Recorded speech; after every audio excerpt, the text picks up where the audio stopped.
What if Yoda went to Naboo with Qui Gon? Would Qui Gon survive? What would happen to Anakin? How would Palpatine react? Let's start this story in the council chambers, right after Windu told Qui Gon that Anakin would not be trained as a Jedi. Qui Gon protested, but Windu interrupted, stating that they did not have time for this, that he and Obi Wan were to escort Senator Amidala back to Naboo. However, Yoda was thinking quietly. There is a disturbance in the Force, something isn't right. Qui Gon states he's seen a Sith, and the supposed chosen one Anakin has been found, a being with more midichlorians than himself. There was more at play here, and he couldn't sit by and do nothing. He spoke up and told Qui Gon they would discuss Anakin later, but in the meantime, he would join them in their mission to Naboo. The entire council looked at Yoda with a wary look, but he was certain he was making the correct move. They leave the following hour and land in the countryside of Naboo. Similar events occur to the movie. Padme reveals herself as Queen Amidala, and they form an alliance with the Gungans to fight the Separatists, while she and the Jedi storm the capital city Theed. They make their way into the hangar bay to set the pilots free, who take off to go fight the droid command ship. However, the door to the hangar bay opens to reveal Darth Maul, who ignites his double-bladed lightsaber. Palpatine had actually warned him to escape, but he refused after he heard that Yoda was going, but he had refused and wanted to prove his worth to his master. The fight followed, Yoda, Qui-Gon and Obi-Wan igniting their blades to rush Maul. Maul flung his double blade with fury, whilst Yoda somersaulted over him back and forth, looking for an angle, whilst Qui-Gon and Obi-Wan stabbed forward, looking for an opening. And it came. Qui-Gon stabbed at Maul's upper shoulder and connected, as the Sith winced in pain, which gave Yoda the opportunity to jump over and cut his blade in half as it clattered to the ground. Obi-Wan pushed him back with the Force, and the Jedi had won the fight. Meanwhile, they go to help Padme to take over the throne room from the Neimoidians, whilst Anakin joins the fight against the Trade Federation and blows up the droid command ship. They had won, and they took Maul back to Coruscant as a prisoner to the Jedi Temple. However, something else that was happening during the same time was the infamous meeting between Plagueis and Palpatine, where Plagueis got too drunk and Palpatine capitalized, killing his master. In the original timeline, the dark side spoke to Palpatine and told him to do it. However, it would not in this timeline, because Palpatine would need Plagueis, especially if Qui-Gon was to survive and train Anakin. When the Jedi return to the temple, the council discuss Anakin once again. Yoda tells them all that the Sith's return is no coincidence. For 1,000 years, they've been in the shadows, scheming, and who knows how fast their influence goes. Maybe they need Anakin. Maybe Anakin showing up now is the will of the Force. A few of the Masters agree with Yoda, and they decide to permit Anakin to be trained and become apprentice to Qui-Gon. Obi-Wan is made a Jedi Knight for his work on the recent mission and battle with the Sith.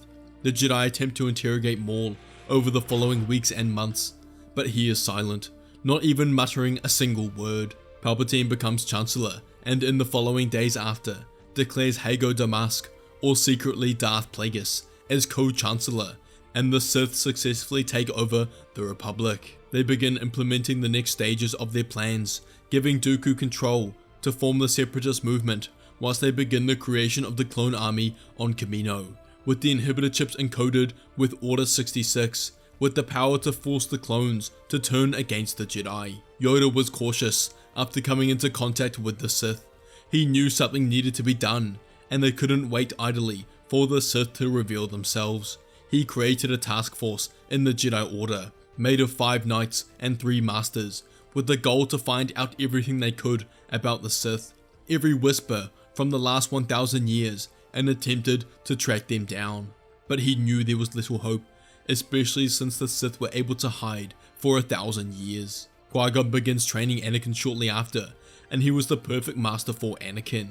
He followed the will of the Force, not the Jedi Code, and wasn't beholden to such dogmatic ideals. He taught Anakin to embrace his full range of emotions, but to understand what caused them, and ultimately how he was able to control them. They spoke of Anakin's mother often, and how he missed her, and Qui-Gon guided Anakin through this change how a father would, instead of a Jedi Master, and this is exactly what Anakin needed. He guided Anakin through the basics of Jedi training, and he caught on fast. What would take normal Padawans months, he would do in days, and he was also extremely skilled with a lightsaber. The next couple of years were quiet. Qui-Gon continued Anakin's training. The Jedi continued looking for the Sith with no success, and Palpatine, Plagueis, and Dooku continued their work behind the scenes. Palpatine considered attempting to break Maul out, however, the risk was too high, and might actually benefit from Maul being in captivity when Order 66 comes. Anakin and Qui-Gon had just completed their mission on Jakku and were ready to head back to Coruscant.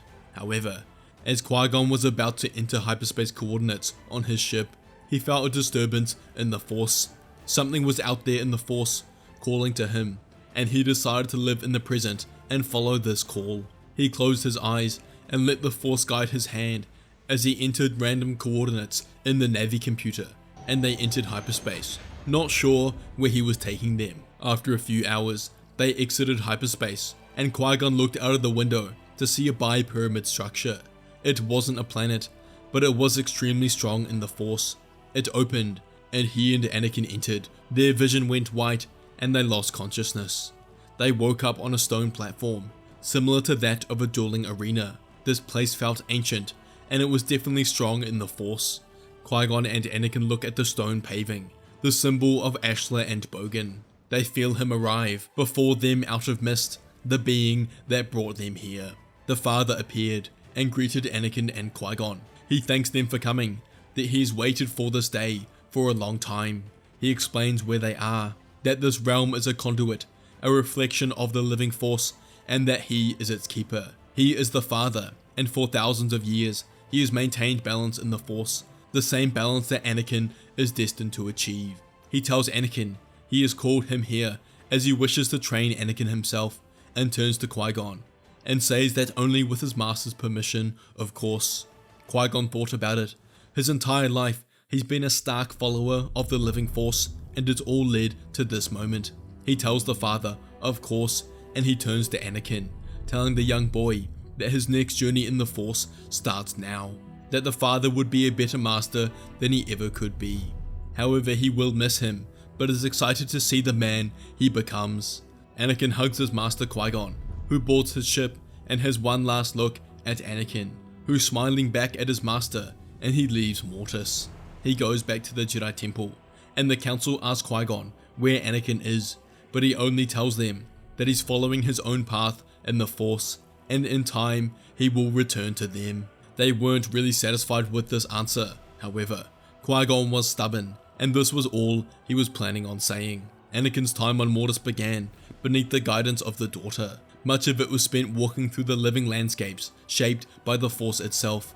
Fields of light, moving water, an endless sky became his training ground. Here Anakin learned to feel the light side, not as restraint or dogma, but as clarity.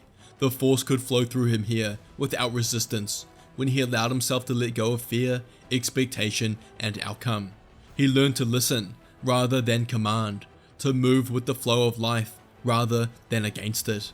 His connection to the living Force deepened rapidly, and abilities that once required effort became instinctive. Healing, heightened perception, and control over energy became natural. He could mend fractures in stone by thought, calm raging winds with an outstretched hand, and could perceive the flow of energy itself, yet it felt incomplete, and he realized why when he spent time with the sun. The landscapes he trained on shifted into harsh terrain with jagged peaks and chasms. The dark side was not hidden from him, and Anakin was exposed to it fully. He felt his raw emotion, desire, anger, and ambition. He was forced to confront them without denial. The dark side responded to his will instantly, amplifying his power and bending reality to his will. He learned how easily it could consume him if left unchecked, how seductive its power could become. Yet he learned that the dark side was not born solely from evil, but from passion and intensity, forces you could not simply ignore. Anakin emerged from his time with the son and daughter far stronger, but it was under the father's guidance that Anakin's true transformation occurred. With the father, the lessons were not of light or dark, but of harmony. The father taught him that balance was not the absence of darkness, nor the dominance of light, but the understanding of both. Anakin learned to draw power from calm and emotion alike, without allowing each to rule him. His connection to the Force expanded beyond anything he had known before. Power came effortlessly through his balance, and his abilities grew fast. Manipulation of energy, heightened awareness, and a control over the Force that no longer required a lightsaber. However, with his heightened perception grew the truth. He felt a familiar presence flicker and weaken. His mother, and it was real and immediate. She was in danger. He brought this information to the father, who didn't instruct or command Anakin, but guided him. He told him to allow suffering when one has the power to intervene is not harmony, but to act out of fear is also not balance. He told Anakin that the Force is life, and to preserve life when one can is not a violation of balance, but an expression of it. And so, Anakin left to Tatooine. He essentially teleported and arrived on the harsh sands outside the Tusken Raider camp. He snuck inside and found his mother. She had only been there for 2 days, and she still had all of her strength. She couldn't believe it when she saw Anakin enter the tent. She knew it was him immediately, and they hugged, and Anakin told Shmi that he'd come to save her. They boarded a speeder and drove back to the Lars farm. They walked inside arm in arm, smiles on their faces, as Klieg rushes to hug his wife and was extremely happy she had been found. The Lars family turned to Anakin, who introduces himself as Shmi's son, and they told him they've been excited to meet him.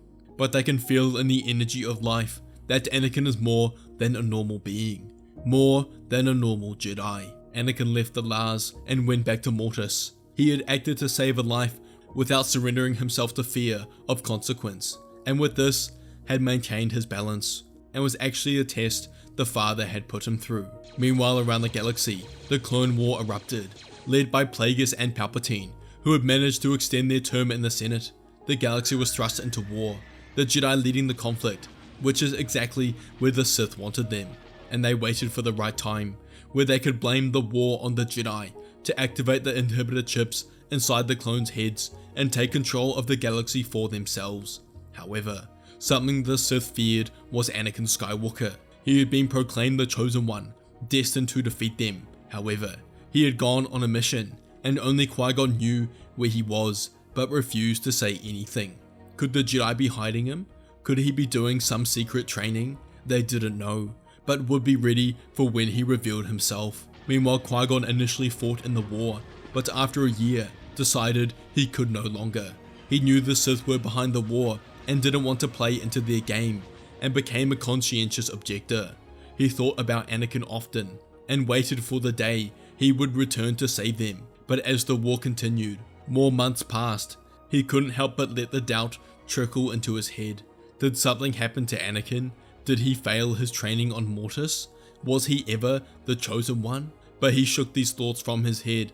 Anakin was the Chosen One, and he was faithful he would bring balance to the Force. When Anakin found out about the war, he questioned the father, asking him if they could intervene, but the father continued to tell him that it wasn't the right time, that they must let events carry out as they normally would.